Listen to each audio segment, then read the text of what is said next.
Bonsoir à tous. Voilà, je vais attendre que vous vous connectiez pour commencer cette vidéo en direct sur les âges de l'âme. Bonsoir Jean-François. Bonsoir Chantal, Armel.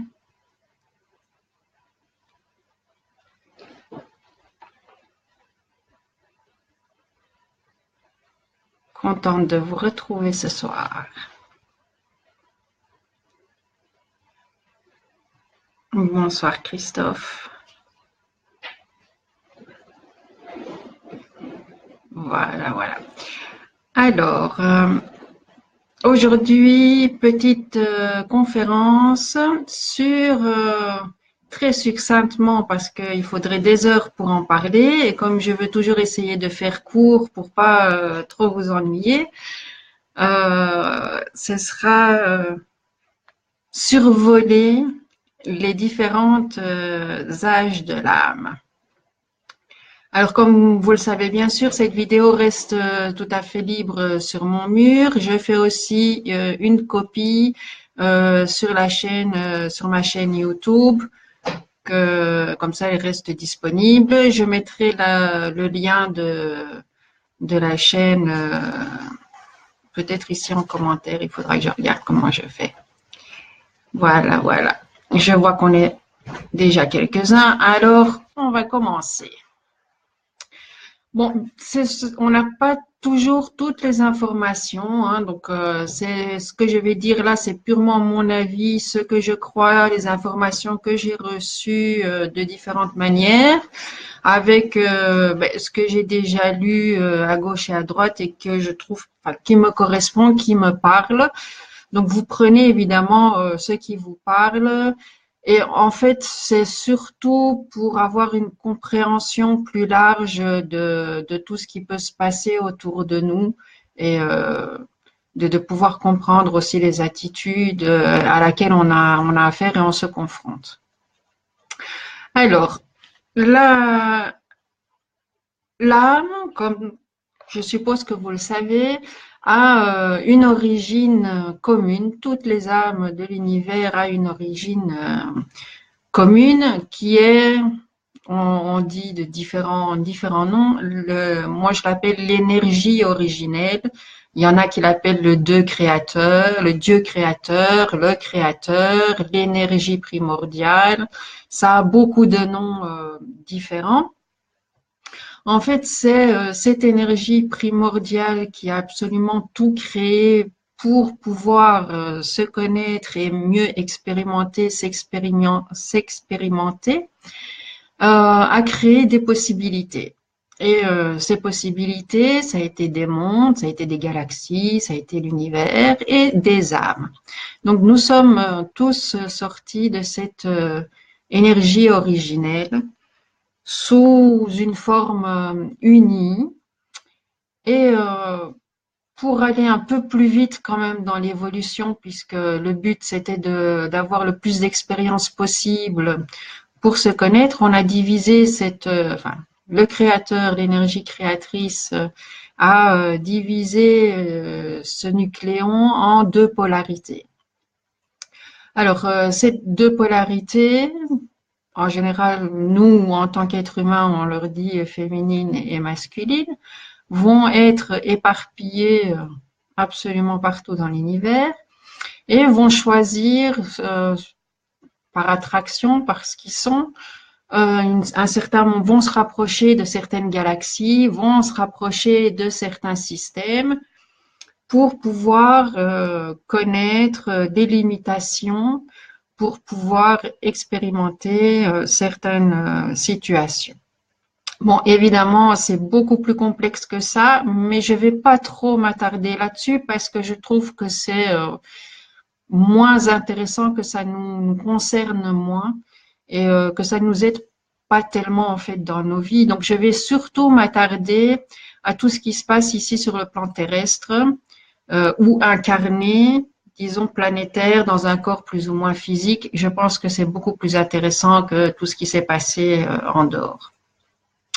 Alors, donc, l'âme, après avoir choisi plus ou moins un contexte, hein, va chaque fois se solidifier, s'intensifier, prendre une forme plus, on appelle ça d'énergie basse, donc plus dense, et on va en arriver à l'incarnation.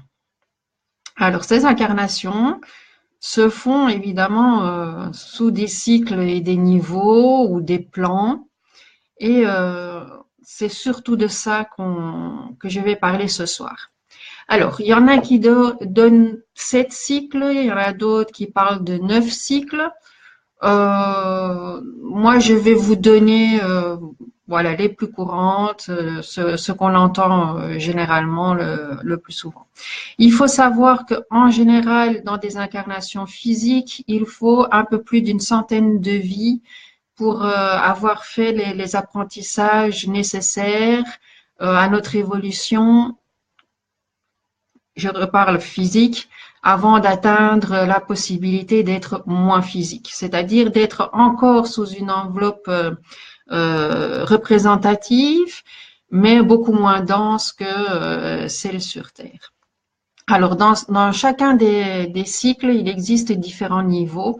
Hein, donc, nous avons par exemple un cycle d'âme bébé, un cycle d'âme enfant. Je vous expliquerai tout ça après. On a l'âme jeune, l'âme adulte. On appelle aussi les vieilles âmes. Et puis, on sort de ce champ d'incarnation très physique pour avoir une âme infinie, une âme transcendantale. En fait, dans tous ces cycles-là, il y a chaque fois plusieurs niveaux. On a 6 niveaux. Donc, pour chacun de ces âges d'âme, nous avons un niveau qui est, je dirais, un niveau basique. C'est le premier contact avec l'apprentissage du cycle où on est. Donc, c'est une adaptation.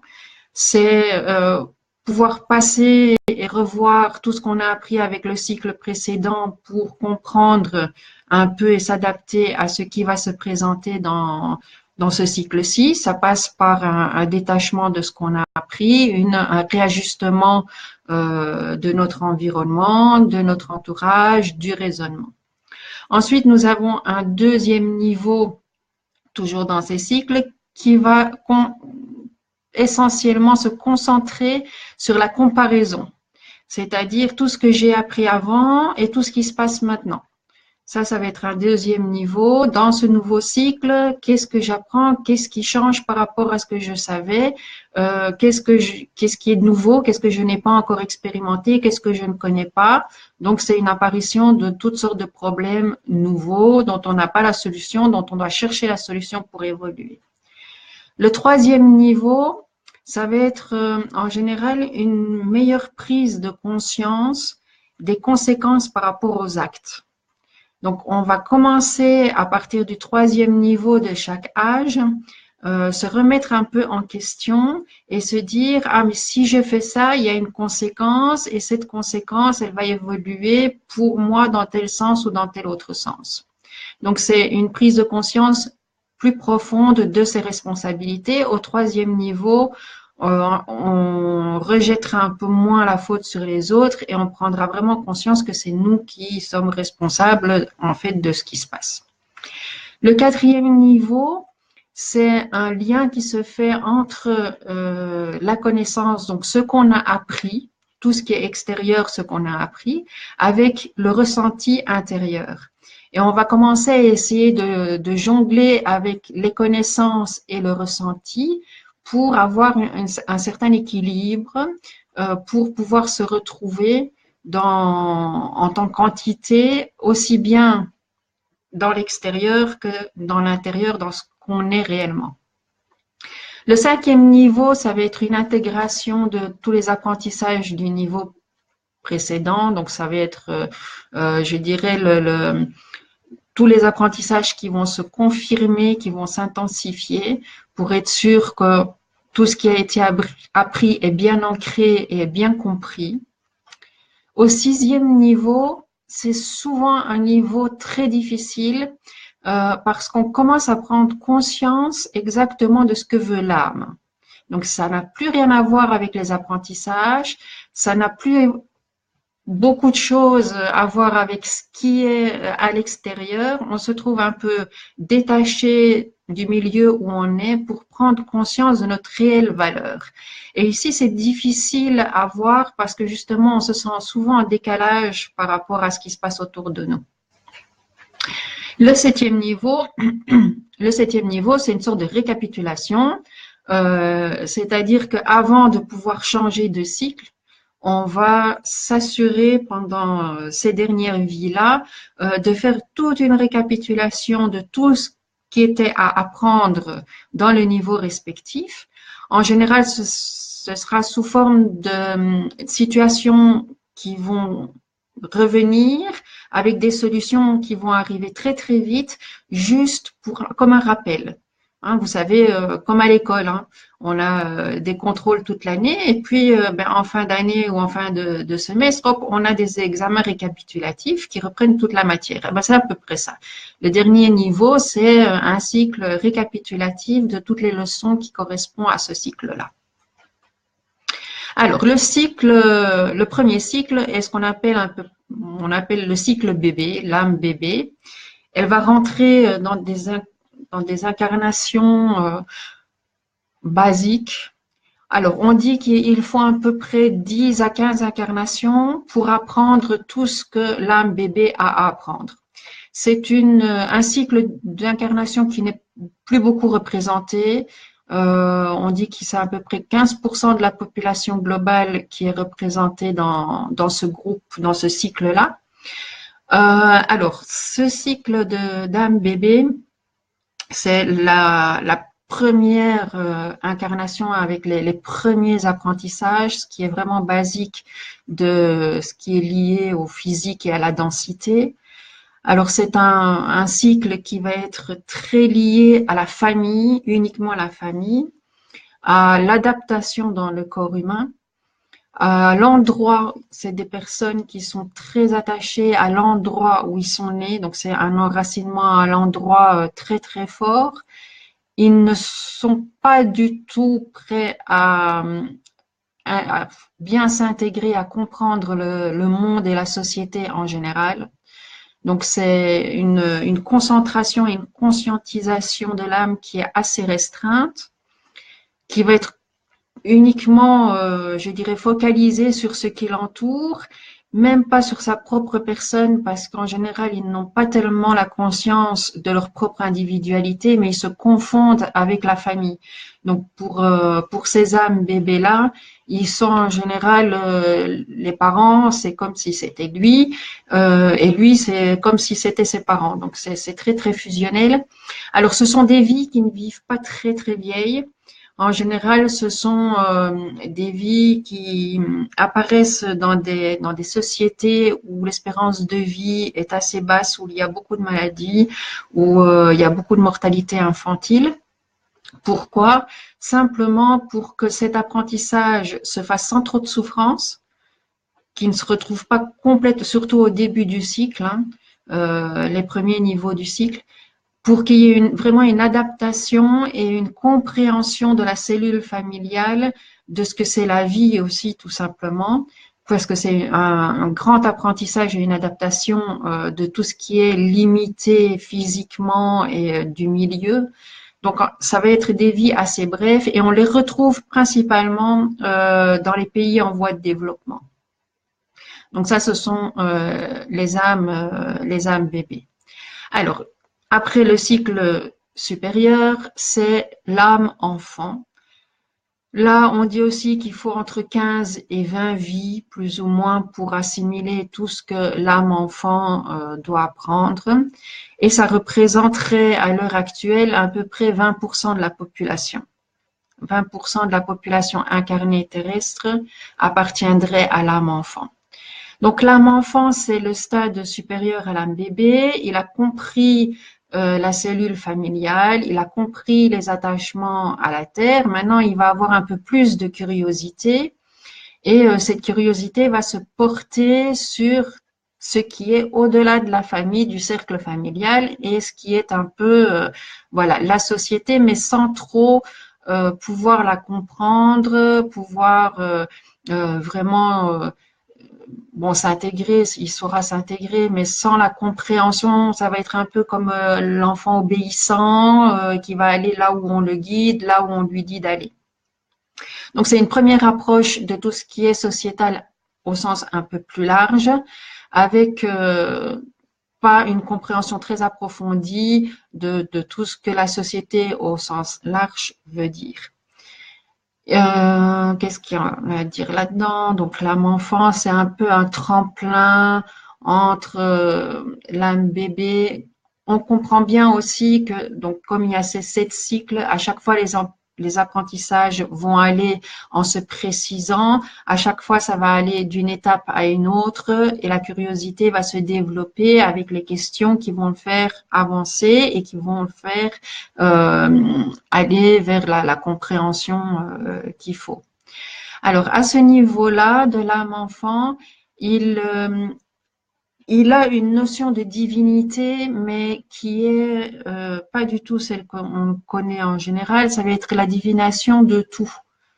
Donc, pour lui, tout ce qui l'entoure a quelque chose de divin, et tout ce qui l'entoure, par sa divinité, peut le punir, le contraindre, le guider sans lui donner nécessairement une explication. Hein. Il va accepter très facilement la domination, comment dire, et d'être soumis ou l'autorité. Il va accepter facilement tout ça. Ensuite, on passe à un troisième cycle qui est le cycle de l'âme jeune. C'est le cycle qui est très fort représenté, ça représente à peu près 40% de la population.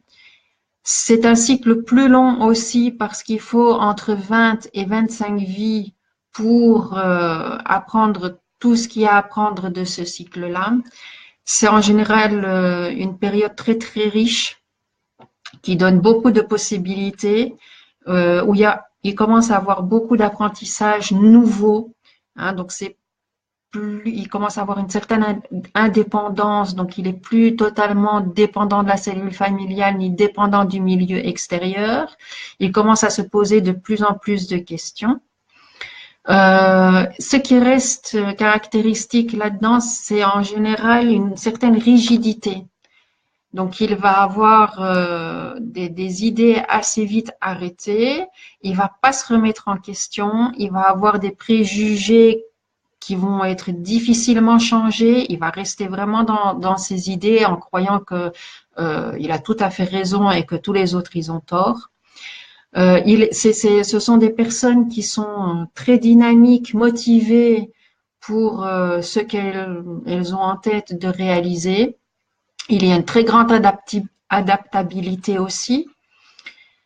Il a aussi, par ses apprentissages, il va se faire très vite une idée de la société qui va être englobée dans ses valeurs à lui, et il va se mettre en compétition par rapport à ses idées et par rapport à ces valeurs-là, qui très rarement seront remis en question, mais il n'acceptera pas facilement le changement, ni de se remettre véritablement en question. Alors, qu'est-ce que ça fait? Qu'est-ce que ça entraîne, ce genre d'optique? Eh ben, ça entraîne beaucoup d'expériences avec des échecs. Alors, les échecs, nous, on l'a appris comme étant très négatif, mais en fait, c'est ce qui nous fait avancer le plus. Pourquoi? Parce que c'est dans des situations d'échec, quand on se sous-estime et qu'on est obligé de se dépasser, de trouver d'autres limites, de dépasser ses propres limites, qu'on apprend le plus, justement. Pourquoi? Parce que c'est pas gagné. On n'a rien qui est gagné. On doit trouver des solutions, on doit être inventif, on doit s'adapter, on doit vraiment mettre toutes les disponibilités, toutes ses capacités en marche, en route, pour dépasser les situations difficiles qu'on a. En fait, on comprend ça très très bien par ce qui se passe maintenant dans la société, où de plus en plus de situations difficiles arrivent, et au plus en plus, les gens sont inventifs pour trouver des moyens de les dépasser, de les contourner et de trouver d'autres solutions qui ne sont pas nécessairement des solutions déjà trouvées, mais qui peuvent être des nouvelles solutions. Il découvre aussi une toute nouvelle notion dans ces incarnations-là, qui est la caractéristique sacrée de la vie. Donc jusqu'à maintenant, la divinité était partout, il ne comprenait pas encore ce que c'était vraiment le sacré, il ne savait pas encore très bien non plus ce que c'était la vie et la valeur de la vie.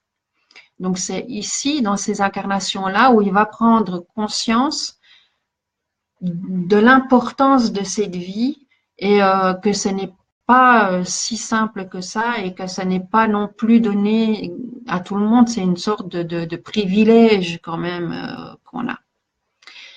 Il va avoir aussi ce sens sacré de la vie par la découverte d'un sentiment d'amour et d'appréciation qui n'est plus du tout le sentiment fusionnel qu'il a eu autour de lui, mais qui va être plutôt centré sur ses propres sentiments.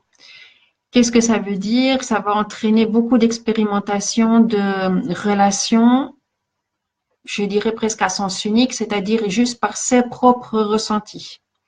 Donc, par ce qu'il pense, lui, de ce que ça devrait être,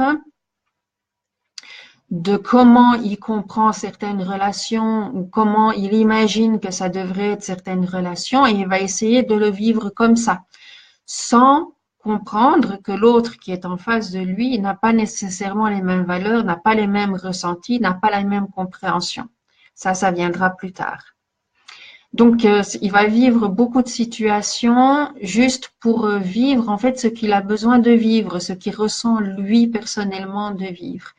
Il y a peu de morale dans ce sens-là, justement parce qu'il n'est pas prêt à expérimenter cette ouverture-là et qu'il est vraiment juste dans l'expression de ses propres ressentis à lui, de sa propre découverte. À cause de ces épreuves qu'il mène à l'échec, à des manques de confiance en soi, puisque les échecs, c'est une remise en question de sa propre valeur, il a le choix, en fait, il va expérimenter au fur et à mesure de ses incarnations dans ce cycle-là, par alternance souvent, le choix de se replier sur lui-même et d'exclure tout ce qui est extérieur et tout ce qui lui a fait mal. Donc, de ne pas accepter qu'il a une responsabilité dans ses échecs, ne pas vraiment se replier et trouver la source en lui pour se dire j'ai la solution, je vais dépasser tout ça. Donc, ça mène aux personnes qui font des dépressions, qui font des tentatives de suicide, qui s'isolent complètement pour ne plus avoir affaire à tout ça. Et puis, d'un autre côté, il aura des incarnations où, au contraire, il va extérioriser tout ça, extérioriser ce mal-être et ce malaise, soit par l'agressivité, soit par la domination. Il va essayer de dominer, il va essayer de plier les autres à son bon vouloir, ou il peut utiliser aussi des méthodes de manipulation, d'hypocrisie, de toutes sortes de rationnements illogiques pour les autres, mais qui va trouver juste sa logique parce que pour lui, ça donne une motivation. Donc, il va avoir beaucoup des vies avec les deux facettes pour voir ce qui donne le plus de résultats, là où il se sent mieux, et surtout pour connaître toutes les conséquences de ses actes. Donc, dans ce cycle-là, il y a autant de vies très difficiles avec beaucoup d'énergie basse et de vibrations basses qui vont se donner. Pourquoi? Pour justement pouvoir connaître l'autre côté et de se dire, avec ça, tout ça, j'ai souffert. Maintenant, je veux changer mon échelle de valeur, je veux changer mon raisonnement pour connaître l'autre polarité aussi. Ça peut être aussi tourné pas seulement sur le sentimental, mais juste sur la réussite sociale. Donc les âmes jeunes qui s'incarnent dans ce cycle d'âmes jeunes va expérimenter la réussite et l'échec sur tous les points, que ce soit personnel comme social. Donc tout ce qui va être réussite sociale, mise en valeur et appréciation de la société aura son importance, parfois au détriment de ce que peut penser le cocon familial et les intimes et tout ça.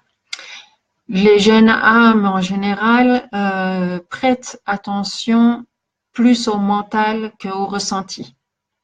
Donc, ils vont beaucoup raisonner, ils vont mettre en place toutes sortes de mécanismes de réflexion pour avoir raison et pour se trouver dans une situation où ils auront raison et c'est les autres qui vont avoir tort. Ils n'ont pas encore appris à explorer vraiment le ressenti et l'intuition. Alors après, nous rentrons dans le 4e cycle de l'âme. En fait, maintenant, on est dans une période où on passe vraiment de ces âmes jeunes à l'âme adulte. Donc, il y a de plus en plus d'âmes jeunes qui sont en fin de cycle, qui ont compris toutes ces expériences de ces deux polarités avec la société, tout ce que veut dire et représente vraiment la société. On a de plus en plus d'âmes qui passent maintenant vers ce cycle de l'âme adulte. Donc, c'est ça aussi qu'on dit qu'il y a une grosse prise de conscience et qu'il y a un changement parce que c'est quand même près de 45% de la population incarnée qui arrive en fin de cycle et qui va commencer ce nouveau cycle de l'âme adulte. Pour l'âme adulte, il faut à peu près 25 à 30 vies d'incarnation. Alors pourquoi ces vies? Tout dépend en fait de chacun. Il y en a qui vont apprendre plus vite, il y en a qui vont devoir répéter et répéter parce qu'ils font les mêmes erreurs et ils veulent pas changer, ils veulent pas comprendre, ils veulent pas faire la démarche qu'il faut. Donc il y a toujours une fourchette de quelques vies pour faire tout le cycle et avoir tous les apprentissages.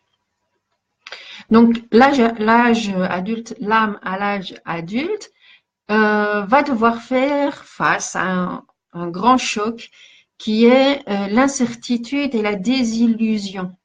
Pourquoi? Parce qu'il va se rendre compte que tout ce qui était mental, tout ce qui était raisonnement n'est pas aussi indispensable et important et il va commencer à faire vraiment l'expérience de la personnalité. Qu'est-ce que c'est que la personnalité? C'est pas ce qu'il a appris, mais c'est ce qu'il est. C'est son individualité. C'est pas ce qu'il représente, ni ce qu'on attend de lui, mais vraiment à exprimer ce qu'il est. Et pour exprimer ce qu'il est, il doit faire attention à ce qu'il ressent, ce qu'il n'a pas fait jusqu'à maintenant. Il n'a jamais fait attention à ce qu'il ressent. Alors, en faisant attention à ce qu'il ressent, il va souvent se retrouver en conflit avec lui-même, parce que ça va être le mental avec le ressenti qui vont se battre parce qu'ils ne seront pas d'accord. Et après ça, ou avant ça, c'est comme on veut, il va avoir le conflit avec la société, parce que la société actuelle est basée évidemment que sur le raisonnement et le mental et très peu sur le ressenti. Donc, ça va être un cycle de vie qui va aller de choc en choc, justement pour le réveiller à sa propre individualité, à laisser tomber un peu tout ce qui est mental, raisonnement, apprentissage, pour faire un peu plus de place à son intuition et à ce que dit cette petite voix intérieure que son âme essaye de développer et de prendre de l'espace. Donc, ça va devoir passer par une introspection, ça va devoir passer aussi par cette ouverture spirituelle qu'il n'avait absolument pas avant, consciemment. Donc, avant, il l'avait inconsciemment, étant tout petit, puisqu'il divinisait tout, ce qui n'est pas faux, mais il ne comprenait pas encore ce que c'était le monde spirituel et l'aspect spirituel. Donc ici, avec cette ouverture obligatoire de cet aspect spirituel, il va avoir encore un autre changement et une autre découverte qui va être vraiment de ce que c'est que l'amour, le sentiment d'amour, pas être amoureux d'eux, mais l'amour en général avec un grand A, parce qu'il va comprendre que ça fait partie intégralement de son équilibre, que l'amour ne passe pas par le cerveau, même si le cerveau peut induire un certain sentiment en disant oui, mais regarde, ça c'était toujours ce que tu as désiré, il correspond à tes critères, il correspond à tes attentes, et tu ne fais pas attention à ton ressenti. Là, tu vas comprendre que aimer, c'est vraiment un ressenti et c'est pas un raisonnement. Et ça va très vite se marquer par le fait que tu apprécies quelqu'un qui n'a pas du tout, qui correspond pas du tout aux critères que tu t'étais fait de la personne idéale, par exemple. Donc ça, c'est aussi une étape indispensable de cet éveil et de ce passage-là dans ce cycle-là. Ça va changer évidemment les rapports avec toute la structure sociale, avec la famille aussi, parce qu'on commence à se détacher de tous les apprentissages que la société a bien voulu nous faire apprendre. Comme quoi, la famille, il faut soutenir, il faut être présent, il faut être, les liens de sang, ça ne se défait pas et tout ça. C'est pas nécessairement vrai. Hein, il y a des incarnations qui se font dans des familles très difficiles, justement parce qu'il y a un apprentissage du détachement et un apprentissage de la compréhension qui doit aller avec. Ça ne veut pas dire qu'on doit garder des liens forts. Ça veut dire qu'à un certain moment aussi, on doit pouvoir garder une certaine distance avec des membres de la famille qui nous font du tort et qui ne nous respectent pas. Mais ça, c'est pas le mental qui va pouvoir le faire, c'est vraiment le ressenti et l'amour qui va devoir le faire. Et ça, c'est dans cet âge-là qu'on fait ces apprentissages et qu'on commence à comprendre les véritables valeurs et non pas les valeurs apprises. Donc, c'est tout à fait un regard nouveau qui se fait sur notre personne, sur notre relation avec l'extérieur, mais qui se fait aussi par rapport à ce qui se passe autour de nous. On va se détacher de l'importance que les autres, qu'on pouvait donner aux autres. Hein, par exemple, dans les jeunes âmes, ça va être l'importance de qu'est-ce qu'on pense de moi, qu'est-ce qu'on va dire sur moi, qu'est-ce que la société veut, c'est la réussite sociale. Pour la réussite sociale, c'est un amassement matériel. Ici, on va commencer à se détacher de tout ça pour bien se rendre compte que la réussite, elle n'est pas du tout dans le matériel et elle n'est pas du tout dans le qu'en dira-t-on. La réussite, c'est vraiment quand je me sens en équilibre et en paix avec moi-même par rapport à ce qui se passe autour de moi. Donc, il va y avoir aussi une remise en place à la juste valeur de tout ce qui est bien matériel.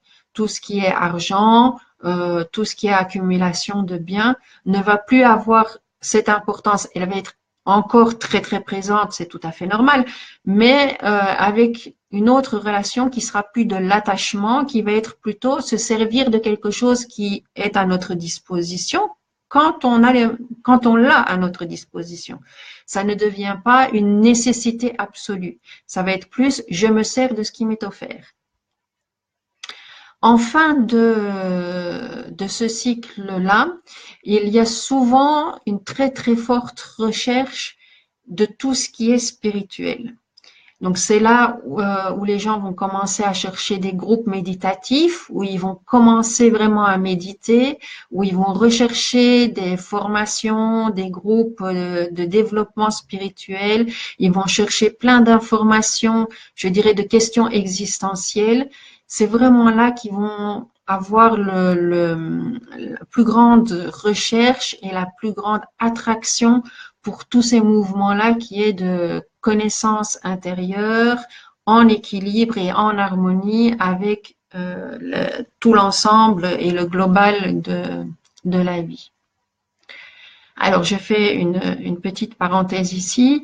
Si vous avez quelques questions, que vous ne comprenez pas certains points, vous pouvez me les noter. En fin de conférence, je prendrai les questions, je lirai vos commentaires pour voir s'il y a des précisions. Donc ça, c'était pour l'âme adulte. Donc c'est vraiment ce qui se passe maintenant. Alors le fait qu'il y a plus de personnes qui vont rentrer, il y a aussi tout ce qu'on appelle la conscience collective qui va changer. Pourquoi? Parce que plus de personnes pensent dans un certain sens, plus toute la société qui est organisée dans ce sens-là va changer aussi, puisqu'il y a une adaptation des énergies et au plus forte est l'énergie, au plus forte, tout va s'harmoniser autour de cette énergie-là. Donc, il n'est pas étonnant non plus de voir qu'à l'heure actuelle, tous les mouvements spirituels, tous les mouvements de développement personnel et tout ça commencent à sortir de plus en plus et connaissent un engouement aussi bien dans les livres que dans les formations, que dans des cercles de parole, que dans tout ce que vous voulez, parce que c'est vraiment ce qu'on vit. Hein, c'est vraiment 45% de la population qui commence à venir là-dedans et à entrer là-dedans. Ça fait beaucoup. Évidemment, après l'âge adulte, l'âme à l'âge adulte, il y a ce qu'on appelle les vieilles âmes, qui est le dernier cycle d'incarnation physique, je dirais, de l'âme, qui représente à peu près 10 à 15 vies d'incarnation. Et là, ça, pour le moment, c'est très très peu. Ça représente à peu près 4-5% de la population globale.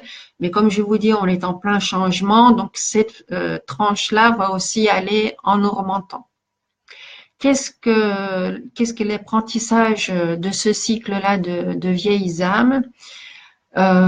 C'est en fait une conscientisation qu'on arrive à un bout de chemin.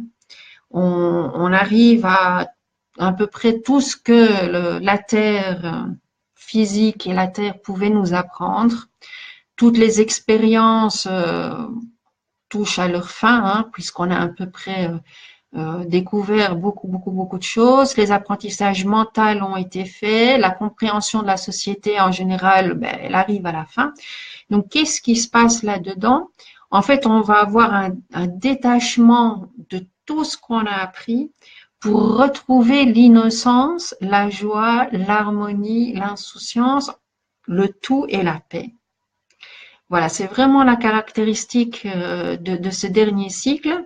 Ça va être le détachement parce que dans sa compréhension et dans son vécu, elle va se rendre compte que c'est plus si important que ça n'a plus pour elle, la motivation va complètement changer et le mental va commencer à s'effacer, pas complètement parce qu'il en faut toujours, on est quand même encore dans du physique et dans du raisonnement, hein, on a encore besoin d'apprentissage et tout ça, mais ça va être vu tout à fait comme un équilibre, donc ça va plus être primordial, ça va plus passer en premier plan, ça va vraiment faire un équilibre avec toute la personne, avec ce qu'elle ressent, aussi bien au point de vue sentiment que corporel aussi. Et elle va vraiment essayer de trouver l'équilibre dans les énergies et plus juste dans le mental ou le ressenti. Alors, en recherchant cet équilibre, qu'est-ce qu'elle va chercher aussi? Elle va chercher non seulement l'équilibre en elle, mais avec tout ce qui l'entoure. Elle va souvent aussi avoir les apprentissages et ce qu'on dit le hasard, mais évidemment, c'est pas du hasard, qui vont l'amener dans des expériences où elle va trouver cette harmonie en dehors d'elle, où elle va créer cette harmonie avec ce qui est extérieur d'elle. Donc, c'est vraiment, ici, je dirais la spiritualité dans toute sa splendeur. Pourquoi? Parce que c'est vraiment l'union de tous les apprentissages avec tout ce qu'elle est dans le tout. Donc, dans la société, dans la cellule familiale, en elle, qui va toujours correspondre à un certain équilibre intérieur. Donc, ça va être des personnes sensibles, mais pas déséquilibrées. Donc, ça va être au début peut-être, jusqu'au moment où elles vont trouver justement cet équilibre intérieur. Elles vont toujours chercher à développer des émotions et une sensibilité, mais qui peut être utile et non destructrice. Hein, donc elles vont pas forcément se séparer, s'isoler, mais plutôt essayer de mettre à profit cette sensibilité et ces émotions. À trouver la possibilité, comment cette sensibilisation, comment ces émotions, comment ce fonctionnement intérieur peut être utile autour d'elles. Alors ça passe très souvent par une période de solitude parce qu'elle doit d'abord trouver cet équilibre en elle et puis elle doit réfléchir à comment elle peut transmettre ça à l'extérieur. Donc il y a quand même toujours des périodes de solitude, mais c'est pas le but. Et en général, ça dure quand même pas très très longtemps. Ils vont aussi avoir beaucoup d'expériences de décalage par rapport à ce qu'ils sont et à ce que les gens voient autour d'eux. Pourquoi? Parce que les personnes qui sont autour d'eux, n'étant pas dans la même vibration, n'étant pas dans le même cycle, ils ne vont pas comprendre les réactions de ces personnes-là.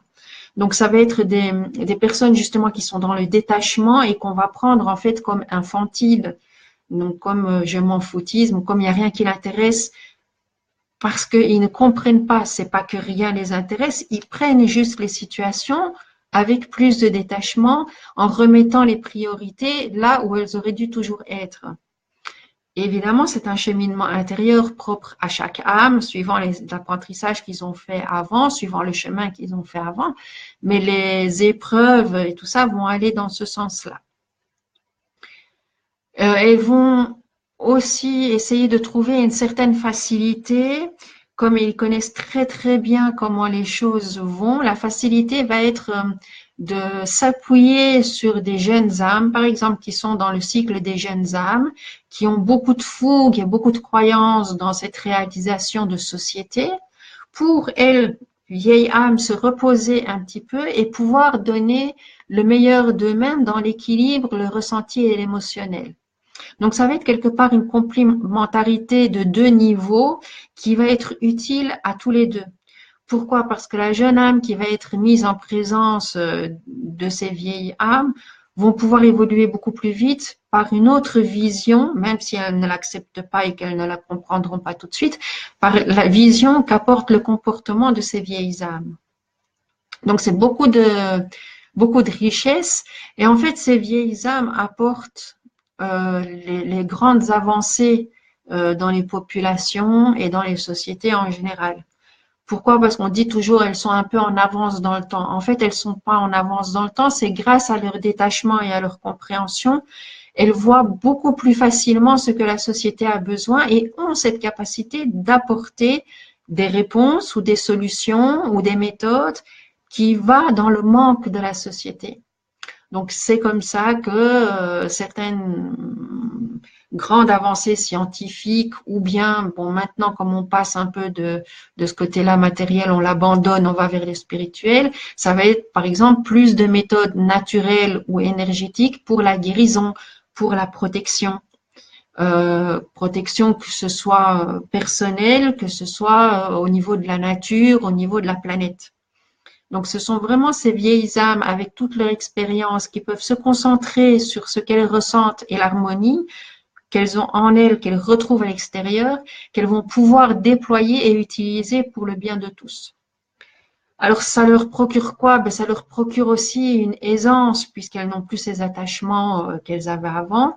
Elles ont une joie de vivre et une légèreté de vivre qui est souvent incompréhensible pour les autres, parce que ça correspond pas du tout à ce que toute la société veut. Ça va à l'encontre des valeurs où on dit tu dois travailler dur pour être bien, parce que si tu gagnes pas de l'argent, tu seras jamais heureux.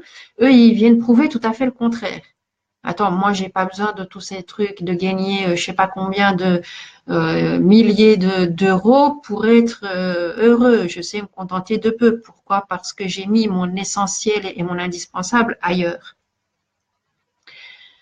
Alors aussi les vieilles âmes, elles vont démontrer que les limites qui sont imposées par le physique et par ce qu'on veut bien nous apprendre ne sont pas les limites.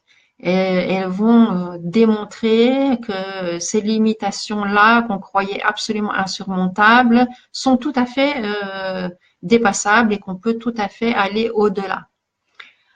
Pourquoi aussi? Ben, simplement parce qu'elles vont changer leur énergie, elles commencent aussi à changer de densité.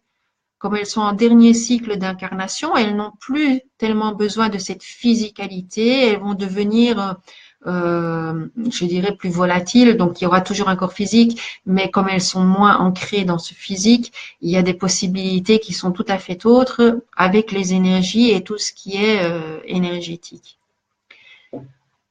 Alors ensuite, après ça, ben, c'est à peu près fini pour les incarnations dans un corps.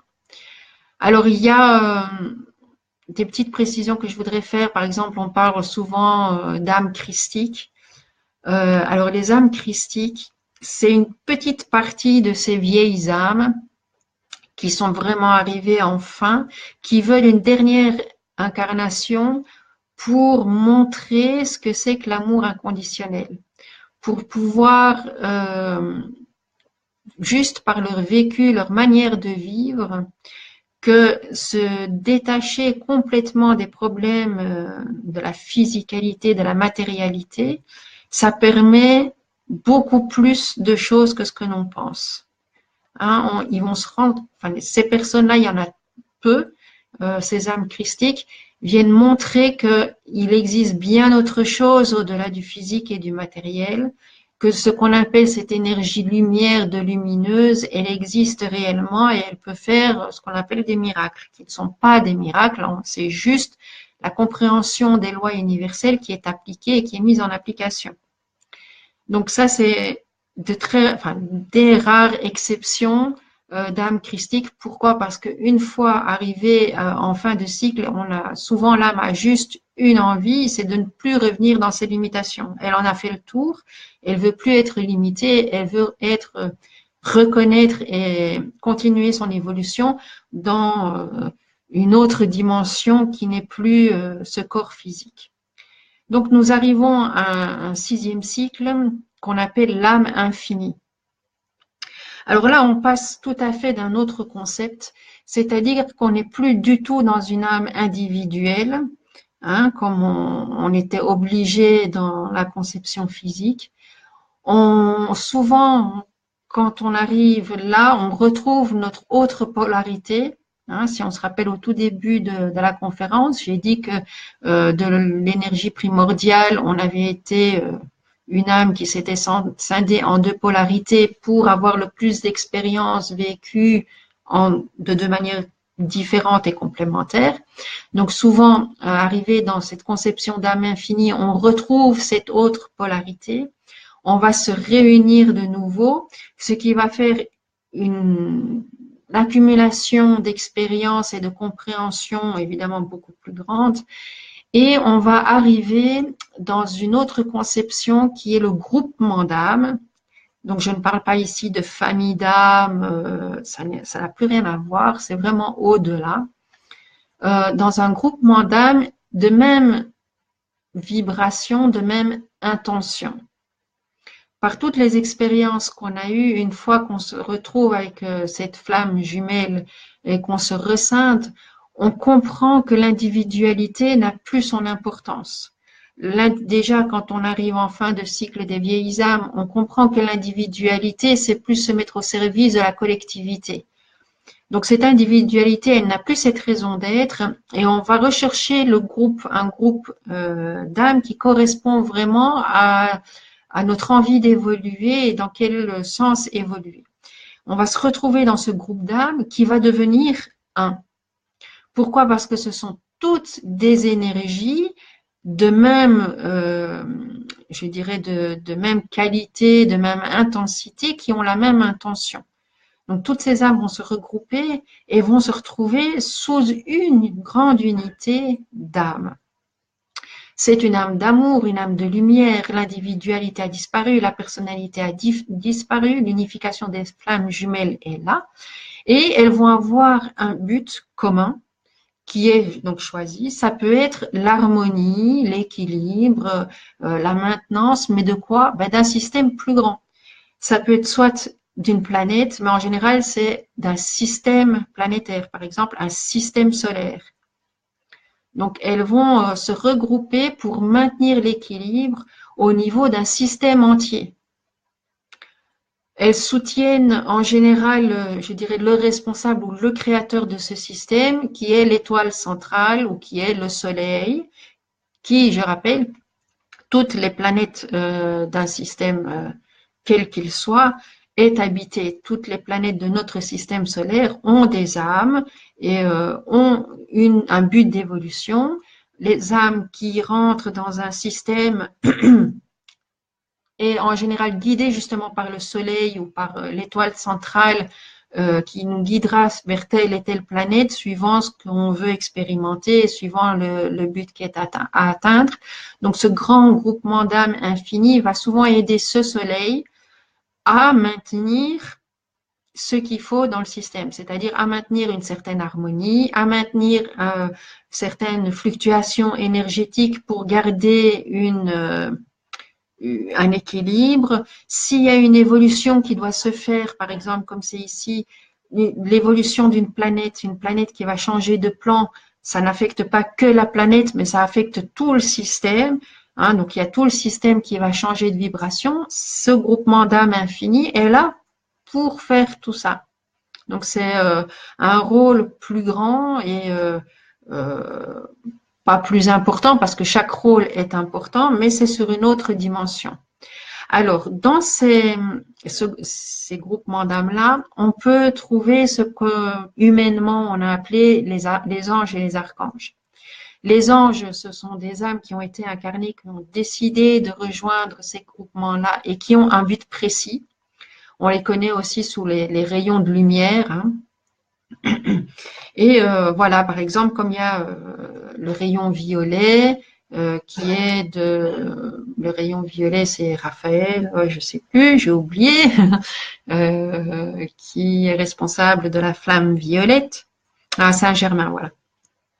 N'est pas une âme comme on croit, n'est pas humanisée sous une certaine personnalité, mais c'est une énergie.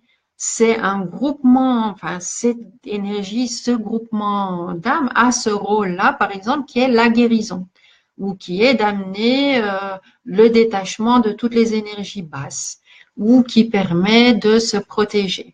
C'est pour ça que sur Terre, il peut y avoir 10 millions de personnes qui font appel en même temps à l'archange Michael et l'archange Michael va pouvoir répondre à chacun. Pourquoi? Parce que l'archange Michael n'est pas une personne, une entité, une seule âme, mais c'est une quantité impressionnante d'énergie qui est regroupée sous cette forme-là. Voilà, c'est pour ça qu'ils seront toujours là à répondre à nos demandes et qui nous servent parce que c'est vraiment leur rôle et leur choix. Après ces âmes-là qui sont les âmes infinies, il y a le dernier groupe qui est ce que moi j'appelle l'âme transcendantale. C'est-à-dire qu'au-delà du rôle de rendre service, de maintenir un équilibre au niveau des systèmes solaires, ça peut être même des galaxies, hein. Il n'y a pas que petits, donc on peut aller plus loin. Elles n'ont plus pris comme rôle juste d'aider, mais elles vont avoir le pouvoir de transformer ou de créer. C'est-à-dire qu'elles auront tellement bien compris toutes les implications qu'un acte peut avoir, qu'un soutien peut avoir, on va leur donner la possibilité de créer leur propre monde, leur propre espace. Ça veut dire quoi? Ça veut dire que eux, en tant qu'énergie, ils vont pouvoir prendre la responsabilité de transformer cette énergie en une autre organisation qui sera comme elle le veut, soit sous forme énergétique, soit sous forme plus solide de matière, d'autres mondes. C'est pour ça qu'il y a des apparitions de nouvelles étoiles, de nouvelles galaxies, de nouveaux plans. Donc ça, c'est encore l'étape au-dessus. Et en fait, une fois qu'ils sont arrivés à ce cycle d'âme transcendantale, eh bien, c'est un des niveaux les plus proches qu'ils ont de la source créatrice. Évidemment, une fois que tu as été séparé de son centre, tu ne retrouveras plus jamais, évidemment, cette union centrale, mais tu pourras te rapprocher très, très fort, qui est justement cette responsabilité d'être toi-même créateur et responsable de ta création, puisque tout créateur est responsable de sa créature. Donc, de nouveau, ça n'est pas des individualités, des personnalités, mais ce sont des groupements qui se sont retrouvés avec un but commun, pour créer quelque chose ensemble. Alors, je vais déjà voir, avant de terminer tout à fait avec quelques précisions, voir si vous avez des questions. Bonsoir à tous. Ceux qui sont arrivés un peu en retard, la vidéo restera sur mon mur, donc vous pourrez la voir en rediffusion. Hein. Alors, je regarde. Oui, voilà. Oui, on a de plus en plus hein, des âmes adultes qui passent en vieille âme et des vieilles âmes qui arrivent. Alors, une question. Alors, une question de Chantal. Alors, je m'assieds près d'une jeune fille à un barbecue. Elle me dit, tu es une vieille âme. Ah, j'ai dit oui, juste. Comment une jeune ado a-t-elle pu reconnaître ça? Par ta vibration. Donc, c'est quasi certaine qu'elle aussi est une vieille âme et vous vous êtes reconnu. En tant que vieille âme, elle a plus ce problème de manque de confiance et tout ça. Elle est vraiment dans son ressenti à elle et elle a reconnu une énergie qui était semblable et elle t'a reconnu, voilà, directement là-dedans. Il faut pas prendre non plus ces cycles comme étant supérieurs, inférieurs. Ça, c'est vraiment typiquement humain dans notre apprentissage. Toutes ces évolutions-là sont sur le même plan, sont obligatoires pour tout le monde. On est tous et on passera tous par ces cycles-là. Sauf, non, même pas. Il n'y a même pas de sauf parce qu'après, je voudrais vous parler de un petit quelque chose complémentaire. Hein. Donc voilà, les personnes qui sont rentrées dans les dernières phases de tous les cycles d'âmes, c'est-à-dire les âmes adultes qui commencent à rentrer dans les vieilles âmes, comme elles sont détachées de cette matérialité et de cette physicalité, qu'elles font plus attention à leur ressenti, elles vont être évidemment plus à l'écoute de tout ça, donc elles vont reconnaître ce qui se passe autour d'eux. Comme elles vont reconnaître quelqu'un qu'elles auront, enfin qu'elles ne connaissent pas du tout, mais qu'elles ont eu des vies antérieures avec cette personne-là, sans le pouvoir expliquer, elles vont le reconnaître. Donc moi, j'ai eu ça, par exemple, j'ai assisté à une conférence et il y a un monsieur qui se lève après pour aller vers la conférencière pour demander un petit service. Et je me suis rendu compte que cette personne-là que je n'avais jamais vue de ma vie, j'avais eu déjà des vies antérieures avec lui parce qu'il me semblait tout à fait connu. Donc je savais dire il était marié sans le connaître et après j'ai vu sa femme, qu'il avait des enfants, alors que je ne le connaissais pas du tout. Donc voilà, il y a une reconnaissance énergétique. Alors, est-ce qu'il y a d'autres questions? Oui, alors quand on parle d'âme enfant, d'âme bébé, c'est vrai que ça refait penser un peu à l'évolution de l'incarnation. Quand on est bébé, on est complètement dépendant, surtout de la mère, de celui qui nous nourrit et tout ça. Puis plus on grandit, mais c'est vrai que pour l'âme, c'est à peu près ce cheminement-là aussi, jusque dans l'évolution physique de notre naissance à notre mort. À un certain moment, les leçons vont s'apprendre. Donc, si quelqu'un est dans une incarnation de cycle jeune âme, il va jamais aller chercher ou il ne va jamais avoir une très très grande curiosité pour la spiritualité. Tout ça, en fait, tous ces cycles-là, c'est intéressant de les savoir. Pourquoi? Pour comprendre ce qui se passe dans le monde et pour ne pas vouloir absolument convaincre les autres de vos propres idées ou de vos propres visions du monde. Pourquoi? Parce que simplement, il n'est pas dans cette incarnation-là et ça n'est pas son but de réincarnation d'apprendre ces leçons-là maintenant. Donc, ce sont des gens auxquels vous pourrez expliquer des dizaines et des centaines de fois, ils n'auront pas cette capacité de comprendre, ils ne pourront pas comprendre. C'est pour ça qu'il est bien de dire, OK, moi je te donne l'information parce que quelque part ça va rester, mais comme il n'est pas dans cette vibration-là et dans ce cycle-là, il n'a pas la capacité de comprendre. Pourquoi? Parce qu'il n'a pas les expériences qui lui permettent de comprendre. Il n'a pas accumulé assez d'expérience et d'orientation qui lui permettent à un certain moment de se dire, OK, bon, ça j'ai compris, je me détache.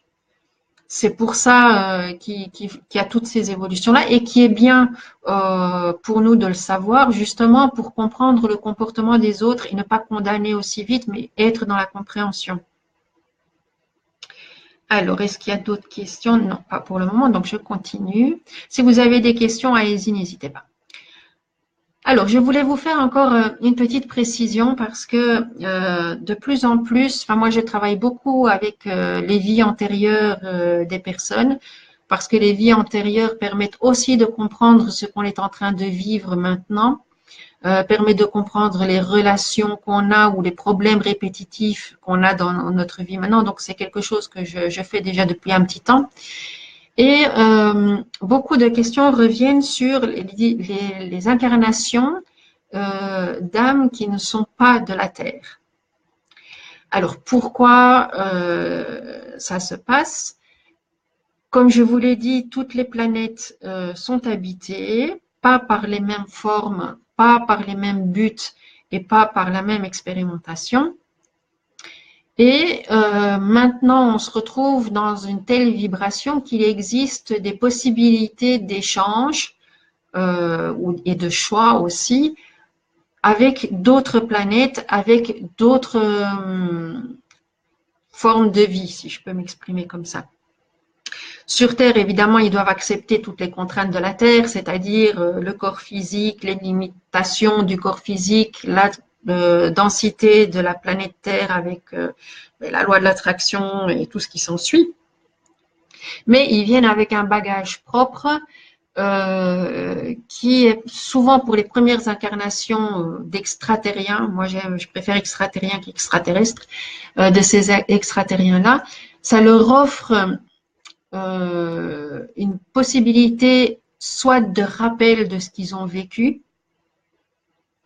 parce que étant, par exemple, dans un monde où c'est la collectivité qui prime, avec sous un plan beaucoup plus éthérique, on n'avait pas besoin de corps physique, de paroles, d'apprentissage concret, ils savent plus très bien, par exemple, comment ils ont détruit leur planète ou comment ils ont été envahis de leur planète.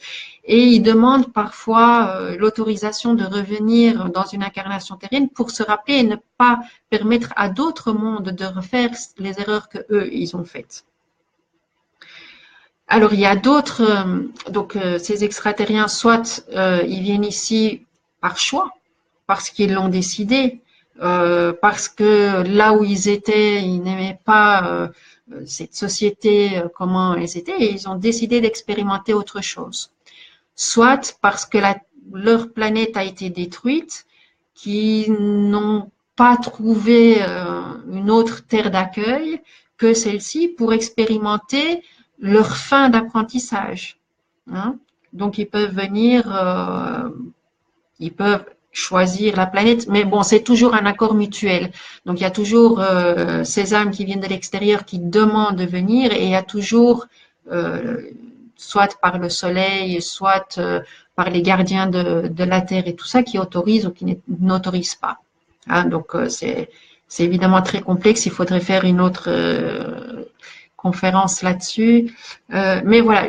Donc ça aussi, il faut comprendre qu'il y a des entités qui viennent d'ailleurs, qui se retrouvent dans un monde pour différentes raisons, qui sont soumis donc à la loi de l'oubli, de la physicalité et qui se retrouvent aussi souvent décalés dans l'incompréhension parce que quelque part, il leur reste à l'intérieur d'eux ce sentiment de non-appartenance.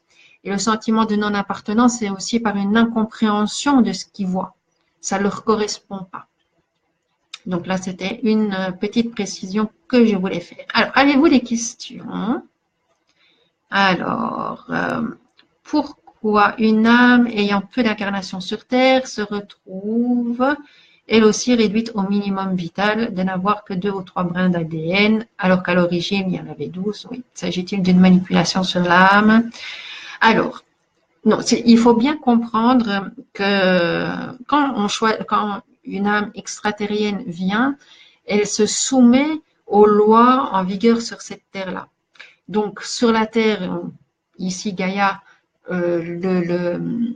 le moment, je dirais la loi de la Terre est que les êtres humains naissent dans un corps physique avec 2 brins d'ADN, parce que c'est la vibration, parce que c'est le niveau du moment là où ils ont décidé de venir, ils doivent se conformer à ça.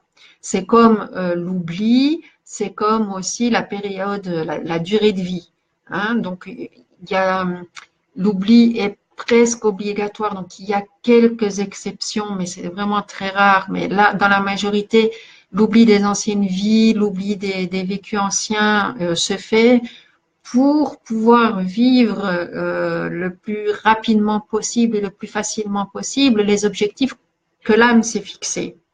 Hein, donc, il faut juste comprendre que si tu viens d'une planète où l'espérance de vie était de 500 ans, de 600 ans, où les cellules ne vieillissaient pas aussi vite, où le moyen de communication était par exemple la télépathie, tu peux pas revenir dans un monde qui n'est pas du tout prêt à ça et t'intégrer avec ces connaissances-là.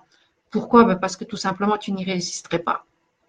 Donc, le but, quand tu viens ici, c'est pas de ramener ce que tu sais déjà, mais c'est d'apprendre ce que tu ne sais pas. Donc, tu dois t'adapter et tu dois accepter les limitations que la planète a.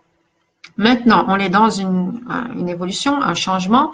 C'est pour ça qu'il y a des brins d'ADN qui se rajoutent ou qu'on réactive, enfin, ce serait plutôt qu'on se rajoute, et qui sont en train de se réactiver. Donc, c'est une manipulation, si on peut dire, c'est pas vraiment une manipulation parce que c'est vraiment un consentement des âmes avec, parce que c'est la volonté que tu as choisi de venir ici. Je sais pas si la réponse a été claire, mais voilà. Alors, oui, je crois que c'est ça, on nous a manipulés. Alors, la manipulation, bon.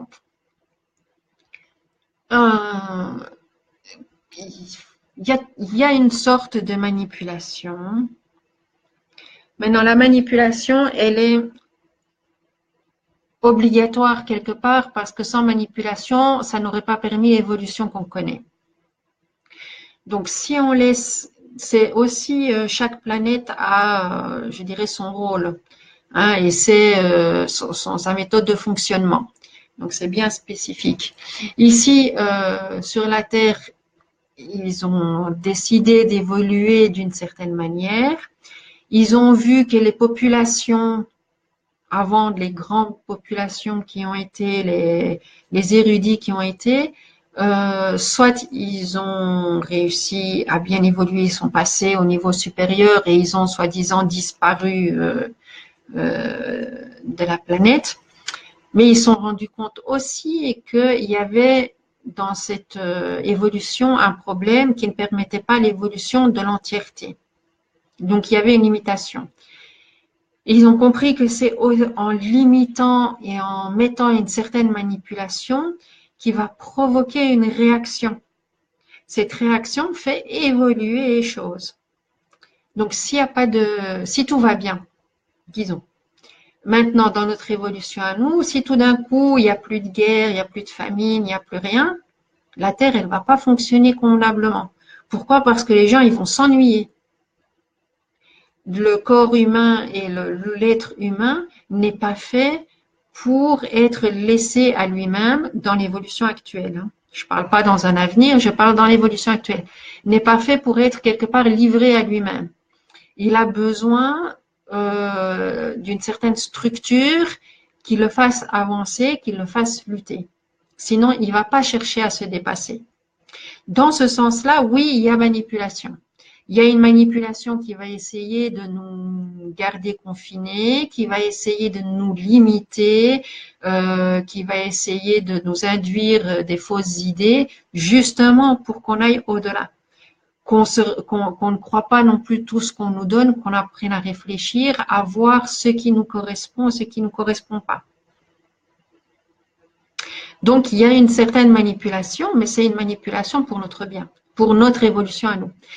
Il y aura une époque, une évolution où cette manipulation-là ne sera plus nécessaire. Où ce sera plus nécessaire. Pourquoi? Parce qu'il y aura une cohésion, il y aura une évolution, une compréhension qui sera harmonisée et notre évolution se retrouvera sur un autre plan. On n'aura plus besoin de cette manipulation qui est actuelle. Alors, une autre question. Lors d'un stage, un jeune homme que je ne connaissais pas s'adresse à moi en me disant « Je te connais comme mère divine et je pense que l'on s'est rencontrés dans plein de vies. Cela m'a beaucoup touchée. » Voilà, encore un très bel exemple, Armel, d'une reconnaissance d'âme. Donc, sûrement aussi des vieilles âmes qui se reconnaissent et qui, en étant dans cette acceptation de ce qu'ils sont, osent dire à la personne, écoute, moi je t'ai reconnu en tant que. Alors, les noms de Mère divine et tout ça, c'est évidemment avec beaucoup de sous-entendus à cause de nos apprentissages de nouveau. On a souvent l'impression que Mère divine, il peut y en avoir qu'une et que c'est la Vierge Marie. Bon, comme beaucoup de personnes qui voient des apparitions très lumineuses sous forme de féminine avec un certain physique, c'est la Vierge Marie. Ça, c'est dû uniquement à nos apprentissages. La mère divine ou les mères divines, ça peut être simplement une énergie, une incarnation d'une énergie qui vient déjà qui est déjà très, très élevé, qui vient déjà d'un plan et d'une vibration assez haute et qu'on reconnaît comme divin. Pourquoi? Parce que c'est très, très difficile de trouver des mots exacts ou qui décrivent le plus précisément tout ce qui est du domaine de l'énergie et du domaine de l'éthérique et du spirituel.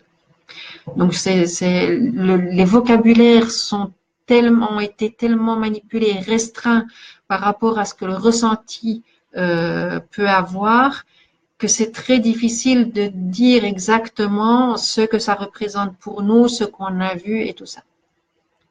Mais tout à fait. Donc voilà, une reconnaissance qui se fait, et ça va être de plus en plus. Hein.